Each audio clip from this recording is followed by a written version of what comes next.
In the legal field, we often have to work with several hundreds of documents.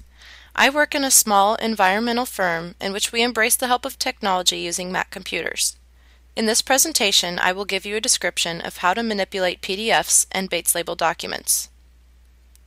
When producing hundreds of documents, it is necessary to be extremely detailed and double, even triple check your work. I have already scanned in all of my documents to my desktop and placed them in the folder to edit. I have to copy the original scanned documents, otherwise the program doesn't give permission to save my changes.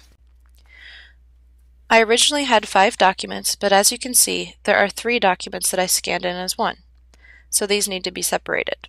In order to do this, simply open the PDF document. You want to be in the contact sheet by going to View, Sidebar, Contact Sheet. Easily navigate between this and the sidebar thumbnail view using the buttons at the bottom of the window. When separating pages, make sure to open the folder where your other documents are stored. I have mine here in To Edit, and your index. Simply click on the thumbnail of the page you need to separate and drag it into the folder.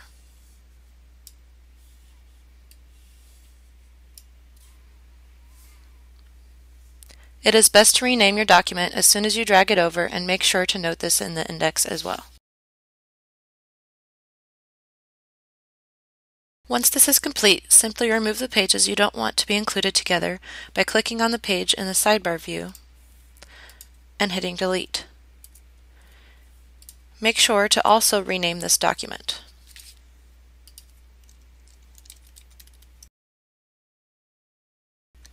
Quite often you will find that PDF documents need to be rotated or manipulated in other ways. In order to rotate several pages at once, simply return to the contact sheet view, hit Command A to select all the pages at once, then Command R or L until they are aligned properly. Although this process may seem conducive to productivity, it will make your firm look much more prepared and professional to the courts.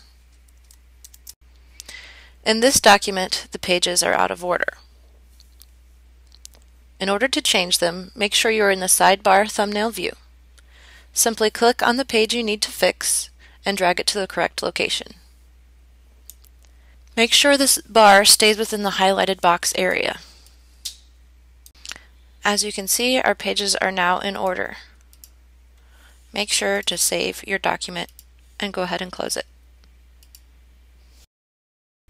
You can also add several individual pages or a complete document to another at once. Simply click and highlight the pages you want, then drag over and drop. Or click and drag the entire document to where you would like it to be placed and drop.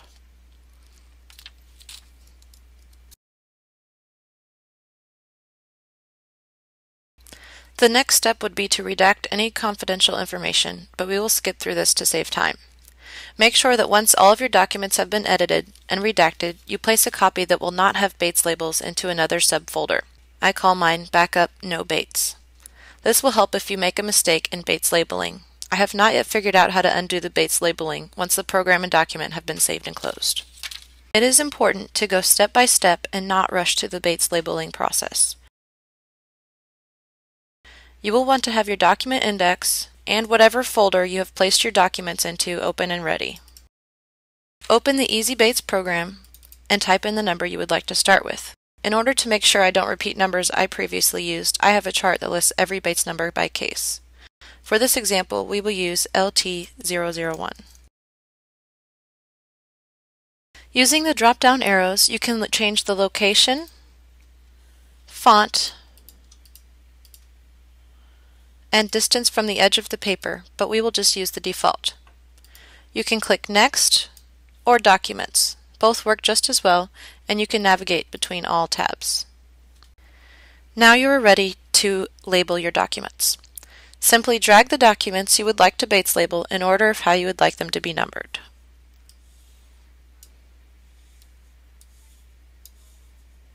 This is where naming them by date comes in handy.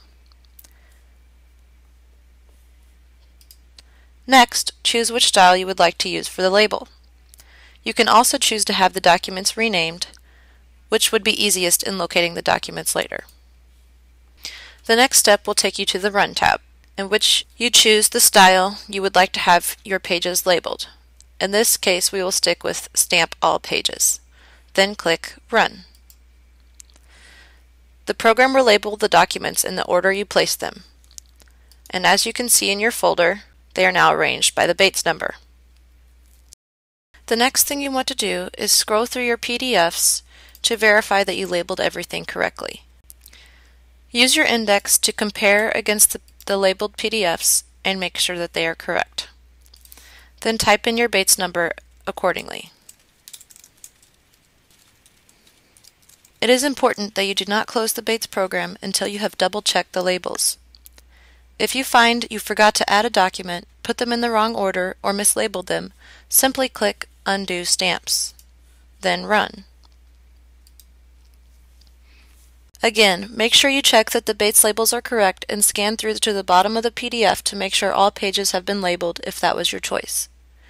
Once you have Bates labeled, you will delete the column Original Document Name from your index. Only once you have triple-checked your documents should you close the Bates program. You can find the Easy Bates program on www.pdfsnake.com, where it also has a link on how it works. The Easy Bates program can be downloaded from www.cnet.com as well. Thank you very much for your time in watching this video. Happy holidays, and thank God it's over.